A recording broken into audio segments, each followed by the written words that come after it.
이번 강좌에서는 알파 텍스처를 사용해서 렌더링하는 방법을 설명해 드리도록 하겠습니다. 우선 블렌더에서 기본으로 주어진 블렌더 렌더러를 사용하는 방법을 먼저 설명해 드리고, 그리고 나서 사이클스 렌더러를 사용하는 방법을 설명해 드리도록 하겠습니다. 현재 보이는 이 결과물을 보면, 이쪽 부분에 이렇게 중간중간에 비어있는 부분이 있습니다. 그리고 또 이쪽 부분을 보면 이렇게 너덜너덜하게 트어져 있는 그러한 부분도 있습니다. 실제로 이런 세세한 부분을 전부 모델링 하려면 시간도 많이 걸리고 또 렌더링 할 때 시간도 오래 걸릴 겁니다. 이럴 때 흔히 사용하는 방법으로 렌더링 하는 텍스처의 투명한 부분을 만들어서 알파 값을 주어서 렌더링 해주는 방법이 있습니다. 보통 알파라고 하는 것은 쉽게 말해서 투명도를 의미합니다. 알파의 값은 0.0에서 1.04의 값으로 해주는데, 0.0이면 완전히 투명하게, 그리고 1.0이면 완전히 불투명하게 해준다는 뜻입니다. 예를 들어서 0.5로 해주면 정확히 중간치의 반투명을 의미합니다. 우리가 사용할 텍스처 이미지를 살펴보도록 하겠습니다. 바로 이 이미지를 사용할 텐데요. 이 이미지를 보면 중간에 어떠한 알파 값도 존재하지 않습니다. 그래서 이 이미지의 알파 값을 주기 위해서 이 중간중간에 하얗게 비어있는 부분을 이렇게 투명하게 해주겠습니다. 그러면 이렇게 중간에 비어있는 이러한 형태를 하게 됩니다. 그리고 또 이 모서리 부분에 이제 찢어져 있는 그러한 모습을 해주기 위해서 이런 식으로 이제 한 부분을 삭제해 줍니다. 그러면 우리가 사용할 텍스처가 완성이 되었습니다. 이제 알파 값을 저장할 수 있는 png 파일 타입으로 저장을 해주면 됩니다. 이제 이 이미지를 사용해서 텍스처링 해주는 방법을 설명해 드리도록 하겠습니다. 우선 가장 기본으로 주어진 이 큐브를 삭제한 다음에 바닥에 사용할 수 있는 평면 하나를 이렇게 추가해 줍니다. 그리고 S키를 눌러서 이렇게 확대해 주도록 하겠습니다. 또 하나의 평면을 추가한 다음에 이것은 이제 방금 전에 만들었던 그 천의 알파 텍스처를 붙여줄 것인데, 이 모양을 약간 직사각형으로 이렇게 만들어 주도록 하겠습니다. 이 상태에서 렌더링을 해보면 이러한 결과가 나옵니다. 이렇게 직사각형이 공중에 떠 있고 검은 그림자가 바닥에 보입니다. 우선 바닥에 텍스처링을 해주도록 하겠습니다. 바닥을 선택한 다음에 이 블렌더의 우측에 보면 이곳에 이렇게 매테리얼 판넬이 있습니다. 이 판넬을 선택합니다. 그러면 이 판넬에서는 이제 기본적인 매테리얼을 적용시킬 수 있습니다. 여기에는 New 버튼을 눌러서 기본적인 매테리얼을 추가합니다. 이 아래에 보면 이제 Diffuse라는 곳이 있는데, 바로 이것은 이제 이 매테리얼의 색을 바꿀 수 있는 그러한 곳입니다. 이것을 선택해서 이렇게 색을 바꿔주면 실제 그 바닥의 색깔이 바뀌는 것을 볼 수 있습니다. 원할 경우에는 이러한 단순한 하나의 색이 아니라 텍스처링 이미지를 덮어줄 수 있습니다. 그러기 위해서는 바로 그 오른쪽에 보이는 이곳 텍스처 판넬을 선택합니다. 그리고 역시 기본적인 텍스처 하나를 추가해 주도록 하겠습니다. 이렇게 하고 나면 우선 우리가 사용할 수 있는 그 텍스처의 여러 가지 타입이 이곳에 나옵니다. 예를 들어서 우드 타입도 있고 또 마블 타입도 있습니다. 우선 보여드리기 위해서 이 대리석 마블을 선택해 보도록 하겠습니다. 이렇게 하고 나면 렌더링을 했을 때 이렇게 마블 형식의 이러한 모양이 나옵니다.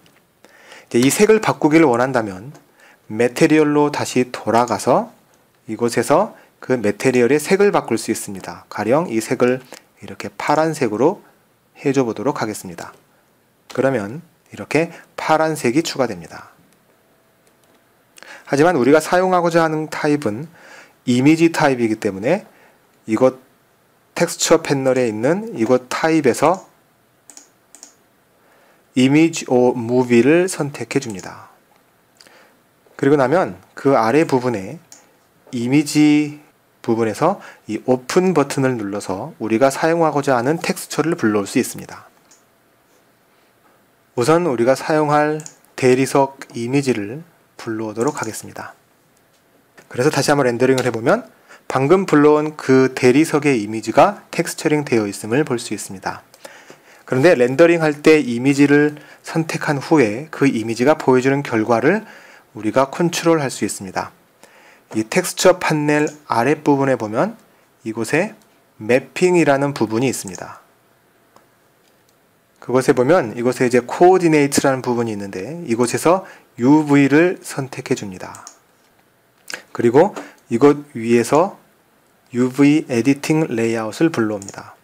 이렇게 하면 오른쪽에 우리가 현재 사용하고 있는 그 바닥이 보이고 그리고 왼쪽에서는 이제 그 UV 에디팅을 할 수 있는 윈도우 하나가 열려 있습니다. 현재 바닥이 선택되어 있는 상태에서 에디트 모드로 들어갑니다. 전체 다 선택되어 있는 그러한 상태에서 키보드 U키를 눌러서 UV 매핑 윈도우를 불러온 다음에 이곳에 보면 Unwrap이라는 옵션이 있습니다. 이것을 선택합니다. 그러면 바로 이렇게 4개의 점으로 이루어진 이 평면이 왼쪽에 이렇게 펼쳐져 보입니다. 자, 이 상태에서 이 아래에 있는 오픈 버튼을 누른 후에 우리가 좀 전에 사용했던 그 대리석 이미지를 불러옵니다. 이렇게 하면 현재 그 대리석이 오른쪽에 있는 이 평면에 어떻게 매핑이 되었는지를 보여줍니다. 자, 오른쪽에 이 3D 뷰의 아래에 보면 이제 미리 보기 옵션이 있습니다. 이곳에서 매테리얼을 선택해 줍니다. 이렇게 하면 현재 선택되어 있는 그 매테리얼의 결과가 실시간으로 보여집니다.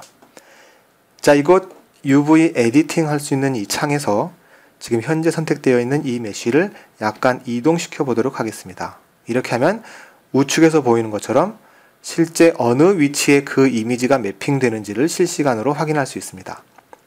그리고 이 메쉬를 크게 확대시켜 보면 상대적으로 그 텍스처링 이미지가 작아지기 때문에 그 텍스처링이 작게 매핑이 되는 것을 볼 수 있습니다. 그와 반대로 이 메쉬를 작게 축소시켜 주면 상대적으로 그 이미지가 커지기 때문에 이렇게 큰 이미지로 매핑되는 것을 알 수 있습니다. 다시 디폴트 레이아웃으로 나갑니다. 그리고 이곳 아래에서도 매테리얼을 실시간으로 볼 수 있도록 매테리얼을 선택해 줍니다. 그리고 다시 오브젝트 모드로 나가도록 하겠습니다. 이제 이 공중에 떠 있는 이 사각형의 텍스처링을 해주도록 하겠습니다. 좀 전에 설명드렸던 것처럼 동일하게 텍스처 이미지를 붙여줍니다. 우선 이 판넬을 선택한 다음에 매테리얼로 가서 기본 매테리얼을 추가시켜 줍니다. 그리고 곧바로 텍스처 패널로 간 다음에 역시 기본적인 텍스처 하나를 추가시켜 줍니다. 타입 이미지에서 이미지 or movie가 선택되는 것을 확인합니다. 이 밑에 매핑 부분에 코오디네이트가 UV로 되어 있는 것을 확인합니다. 그리고 이곳 오픈을 눌러서 좀 전에 만들었던 그 알파를 가지고 있는 텍스처를 불러옵니다. 이제 UV의 위치를 올바로 해주도록 하겠습니다. 지금 현재 우리가 그 알파 값을 가지고 있는 그 이미지를 불러왔는데도 단순히 하나의 색으로만 되어 있는 것은 바로 그 UV가 아직 언랩이 되지 않기 때문에 그렇습니다. 자, 이곳에서 UV 에디팅을 선택합니다. 그리고 오른쪽에서 이 판넬이 선택되어 있는 것을 확인합니다.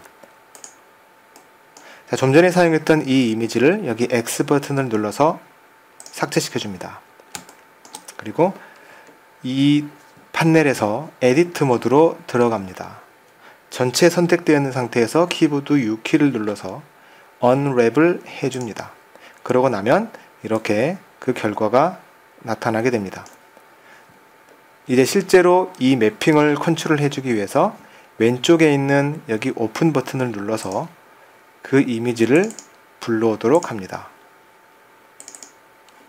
이렇게 해보면 이렇게 언랩이 되어 있는 것을 알 수 있습니다. 만약에 언랩이 정확하게 되어 있지 않다면 이렇게 필요한 부분을 이런 식으로 이동시켜서 정확하게 매핑이 되도록 이런 식으로 약간 조정을 해주면 됩니다. 다시 디폴트로 나가도록 하겠습니다. 그리고 탭키를 눌러서 오브젝트 모드로 나갑니다. 이 평면에 이 텍스처의 알파를 설정해 주도록 하겠습니다. 자, 이곳에서 매테리얼 패널로 가보면 이 부분에 트랜스페런시라는 부분이 있습니다. 이것은 뭐냐면 지금 현재 이 평면과 관련해서 트랜스페런시, 즉 투명도를 컨트롤하게 해주는 부분입니다. 안에 있는 텍스처링과는 상관없이 바로 이 평면, 이 자체의 투명도를 결정해 줍니다. 그래서 이 트랜스페런시를 선택해서 이 옵션을 사용하도록 해줍니다. 그리고 여기 알파 값이 있는데 이것을 완전히 투명하게 해줍니다. 이 실제 이 사각형은 완전히 보이지 않는 투명한 상태가 됩니다. 하지만 우리가 원하는 것은 그 안에 있는 텍스처를 보여주는 것입니다. 그래서 텍스처 판넬로 갑니다. 이곳을 내려보면 이곳에 인플루언스라는 부분이 있습니다. 이곳에 보면 이 칼라뿐만이 아니라 이곳에 알파라는 그런 부분도 있는데 현재 선택되어 있지 않습니다. 이것을 선택해 주도록 하겠습니다. 이렇게 하면 그 안에 있는 이 텍스처링의 알파를 적용해 주겠다라는 뜻입니다. 그래서 결과적으로 이렇게 알파가 올바로 나타나서 텍스처링이 되어 있는 것을 볼 수 있습니다. 자, 이 상태에서 렌더링을 해보도록 하겠습니다. 이렇게 보이는 것처럼 천으로 되어 있는 이 객체는 이제 알파가 정확하게 처리가 되어 있지만 이 그림자는 여전히 그 알파와 상관없이 그 직사각형의 평면을 하고 있습니다. 이제 그림자에도 알파를 처리해 주도록 하겠습니다. 자, 이곳 매테리얼 판넬에 보면 이곳에 섀도우라는 부분이 있습니다. 다시 말해서 이 평면과 관련한 그림자를 컨트롤할 수 있는 부분입니다. 우선 카스트가 선택되어 있습니다. 이 카스트라는 것은 이 객체가 그림자를 만들어서 보내주겠다라는 뜻입니다. 그래서 이 카스트를 선택하지 않고 렌더링을 해보면 더 이상 이 평면은 그림자를 만들어주지 않습니다. 그리고 그 바로 아래에 보면 카스트 온리라는 것이 있습니다. 그것은 말 그대로 그림자만 만들어주도록 합니다. 다시 한번 렌더링을 해보면 이렇게 그림자만 보이는 것을 볼 수 있습니다. 또 왼쪽에 보면 receive라는 것이 있는데 이것은 이제 다른 객체에서 만들어진 그 그림자를 받아서 이 객체에서 보여주겠다라는 뜻입니다. 이제 바닥에 있는 이 평면을 선택하고 섀도우 옵션을 보겠습니다. 역시 동일하게 선택되어 있습니다. 지금 이 바닥은 다른 객체에서 오는 그러한 그림자를 받아서 보여주도록 되어 있습니다. 이 값을 해제하면 더 이상 이 바닥은 어떠한 그림자도 받지 않습니다. 그리고 그 아래에 보면 Receive Transparent라는 것이 있습니다. 이것은 뭐냐면 그림자를 받기는 받되 투명도를 함께 받겠다라는 옵션입니다. 이 옵션을 선택한 후에 렌더링을 해보도록 하겠습니다. 이렇게 하면 이제 그림자도 이 원래 객체와 동일한 그 알파 값이 적용되어서 나타나게 되어 있습니다. 그런데 지금 보면 이 그림자가 너무 진하게 아주 검은색으로만 나와 있습니다. 이럴 경우에 이 그림자의 색을 바꿀 수 있습니다. 자, 그림자를 만드는 광원, 즉 빛을 선택해 줍니다. 그리고 오른쪽에서 이곳 이 빛과 관련된 데이터 패널을 선택하면 바로 이곳에 이제 섀도우라는 곳에 이 광원체가 그림자를 만들어 줄 것인가 말 것인가를 결정할 수 있는 노 섀도우라는 버튼이 있습니다.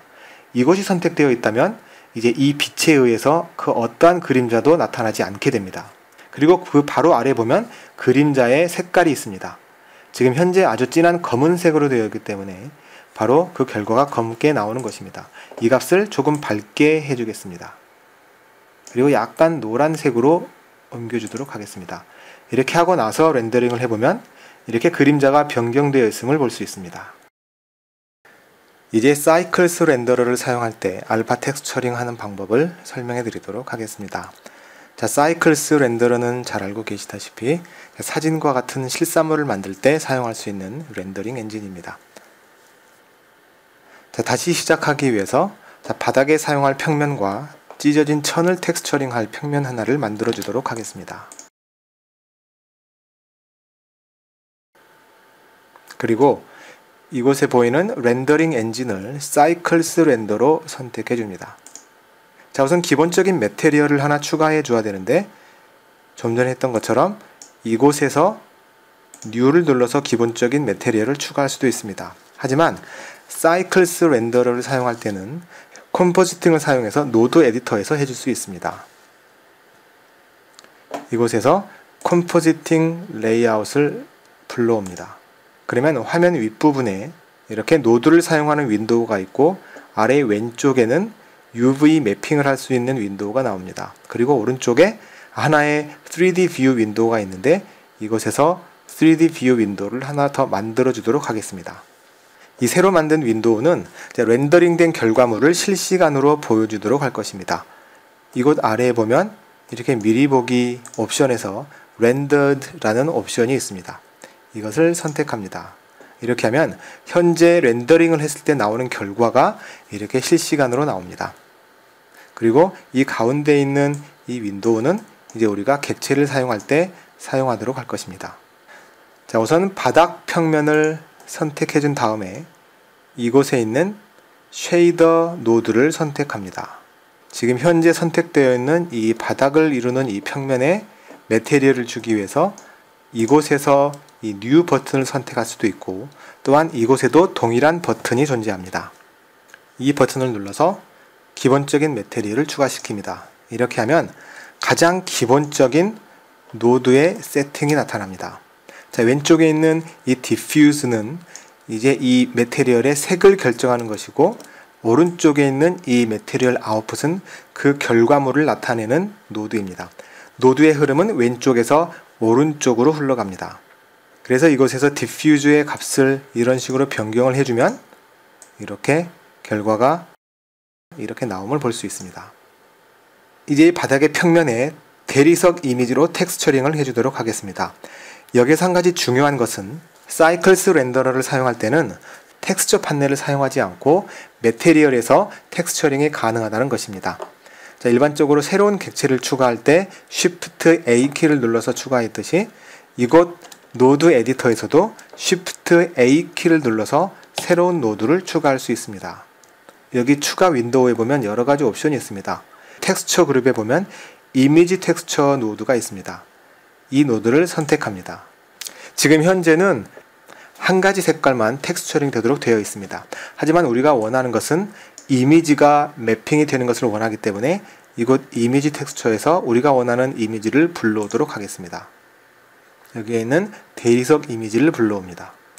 이 이미지 텍스처에서 나오는 이 색깔을 이 디퓨즈의 인풋 색깔로 넣어줍니다. 이렇게 하면 이제 이 디퓨즈는 단순한 하나의 색깔이 아니라 이 이미지가 가지고 있는 그 색깔들을 갖게 됩니다. 그리고 그 결과가 이 매테리얼의 결과물로 보내지게 됩니다. 지금 현재 렌더 되어 있는 이 결과물을 보면 대리석의 모양이 아니라 단순히 하나의 브라운 색깔이 적용되어 있음을 알 수 있습니다. 지금 현재 이 바닥이 선택되어 있는 상태에서 에디트 모드로 들어갑니다. 그리고 U 키를 눌러서 언랩을 해주도록 하겠습니다. 이렇게 하면 이제 대리석의 모양이 나타나 보입니다. 그 대리석의 매핑을 컨트롤하기 위해서는 이곳 이 오픈 버튼을 눌러서 대리석 이미지를 불러옵니다. 그리고 원하는 만큼 다시 매핑을 해 주실 수 있습니다. 오브젝트 모드로 나가도록 하겠습니다. 이제 이곳 이렇게 공중에 떠 있는 이 판넬에 찢어진 그 천의 텍스처링을 해주도록 하겠습니다. 이곳에서도 역시 새로운 매테리얼을 하나 추가시켜 준 다음에 이렇게 기본적으로 주어진 이 노드 세팅에서 Shift A 키를 누른 후에 텍스처에서 이미지 텍스처를 불러옵니다. 그리고 우리가 원하는 이미지를 불러오도록 하겠습니다. 그런 후에 이 이미지의 결과물을 이 디퓨즈 노드의 입력으로 연결시켜 줍니다. 이렇게 하면 역시 이렇게 단순한 한 가지 색만 나오게 됩니다. 이 판넬이 선택된 상태에서 에디트 모드로 들어가서 전체가 선택된 상태에서 U키를 눌러서 언랩을 해줍니다. 이렇게 하면 이렇게 텍스처링이 되어 있는 모습을 볼 수 있습니다. 이제 올바른 매핑을 해주기 위해서 이 찢어진 천 이미지를 불러와서 매핑을 해주도록 하겠습니다. 방금 좀 전에 사용했던 이 대리석의 이미지를 삭제한 후에 불러오기를 해서 이 이미지를 다시 불러옵니다. 그리고 올바른 매핑을 이렇게 설정해 주도록 하겠습니다. 이제 알파를 설정해 줄 차례입니다. 지금 세팅을 보면 이미지가 유일한 하나의 입력으로 렌더링을 결정합니다. 하지만 알파를 결정하는 입력이 함께 들어가야 합니다. 이렇게 두 개의 쉐이더 입력이 필요할 때는 여기 쉐이더 그룹에 믹스 쉐이더를 사용합니다. 하나를 추가해 보도록 하겠습니다. 이렇게 하면 이 믹스 쉐이더는 왼쪽에 두 개의 쉐이더를 받아들입니다. 그리고 오른쪽에 마지막 쉐이더 결과물이 나옵니다. 그래서 이 믹스 쉐이더에서 하나의 입력은 알파 값을 결정해 주는 것을 놓고 또 다른 하나는 우리가 사용하는 이 찢어진 천의 텍스처를 넣어 주도록 할 것입니다. 우선 이 믹스 쉐이더의 결과물을 가장 최종 결과물로 연결시켜 줍니다. 그리고 그 찢어진 천의 이미지 텍스처링을 이 쉐이더 둘 중에 하나로 연결을 시켜줍니다. 이렇게 하면 좀 전에 봤던 그 결과물과 동일한 결과가 나옵니다. 자, 그리고 이 믹스 쉐이더에 보면 또 하나의 입력으로 팩터라는 것이 있습니다. 이 팩터라는 것은 이 두 개의 쉐이더 중에 어느 정도의 비율을 줄 것인가 하는 것을 결정합니다. 이 값은 0.0에서 1.0까지 설정할 수 있는데 현재 0.5, 즉 정확하게 50%씩 입력을 받겠다고 설정이 되어 있습니다. 이 값을 0으로 해주면 이 두 번째 쉐이더는 아무런 의미가 없게 됩니다. 그리고 이 값을 1로 해주면 이 두 번째 쉐이더만 받게 해줍니다. 자, 이제 투명과 관련된 트랜스페런트 쉐이더를 추가시켜 줘야 됩니다. Shift A키를 눌러서 쉐이더 중에 트랜스페런트 쉐이더 노드가 있습니다. 이것을 하나 추가시켜 줍니다. 그러고 나서 이 값을 하나의 입력으로 넣어줍니다. 이렇게 하면 반투명한 모양이 나타납니다.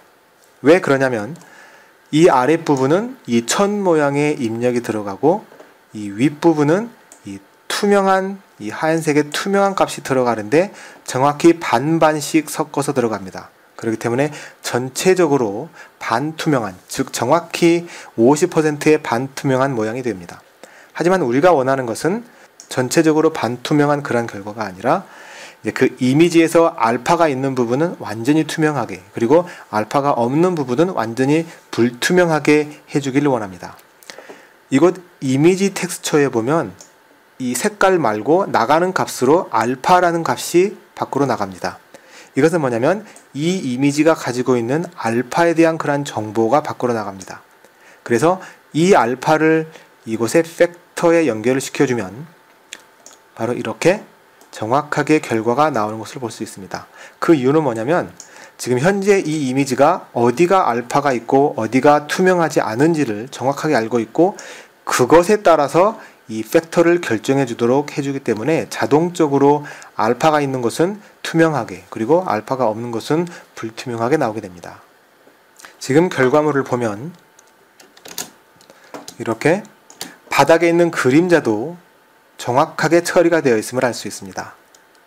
블렌더의 기본 렌더러와는 달리 사이클스 렌더러에서는 그림자가 훨씬 현실적으로 처리되어 있습니다. 동일한 방법으로 나뭇잎을 만들어 줄 수도 있고 또 구멍 뚫린 물건도 쉽게 만들 수 있습니다.